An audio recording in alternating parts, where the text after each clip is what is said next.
สำหรับคลิปนี้เนาะพอค่ะเนาะจะพาลูกค้าเนาะมาหูจักเนาะกับโครงการดินแบ่งขายเด้อลูกค้าเด้อ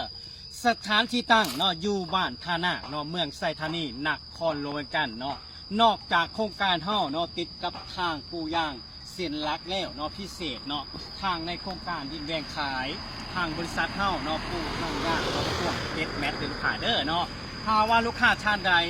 ยังอยู่ต่างคมต่างเขตหรือว่ากำลังส่งซื้อดินปัจจุบันนี้เนาะทำเลเนาะสำคัญเลยลูกค้าเด้อเนาะเป็นยังจะว่าทำเลสำคัญหนึ่งการค้าขายเนาะหรือว่าเฮ็ดห้าเนาะหรือว่าศูนย์การค้าเนาะหรือว่าตั้งห้องล่าห้องการเนาะห้องเทลบ้านพักเคลื่อนพักสำหรับโครงการนี้ตอบโจทย์เนาะเพราะอย่างเพราะใกล้กับสถานที่ท่องเที่ยวเนาะใกล้กับห้างสรรพสินค้าใกล้กับตลาดตะลี่เนาะใกล้กับไทยแดนรัฐซาวเอสใกล้กับนิคมนูนทองอุตสาหกรรมเด้อลูกค้าเด้อพิเศษเนาะระบบคลองระบายน้ำเนาะในโครงการเฮาเนาะที่ว่านำไหลสะดวกสบายพิเศษไปกว่านั้นเนาะเสาไฟฟ้าตาข่ายเสาสองลงเป็นทีเรียบร้อยแล้วเนาะพอเพียงลูกค้าเนาะพร้อมแล้วบ่เนาะถ้าพร้อมแล้วเนาะวันอาทิตย์วันเสาร์อย่าลืมเนาะเฮามีนัดกันอยู่ที่โครงการ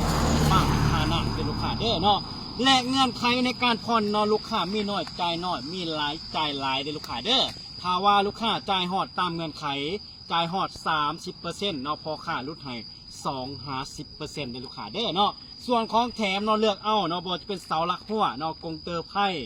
หรือว่าปูนแห่ทรายกับเบื้องเนาะสามารถเลือกเอาเนาะอย่างใดอย่างหนึ่งเด้อลูกค้าเด้อเนาะถ้าซื้อเนื้อที่จำนวนหลายพอค่าเนาะจะ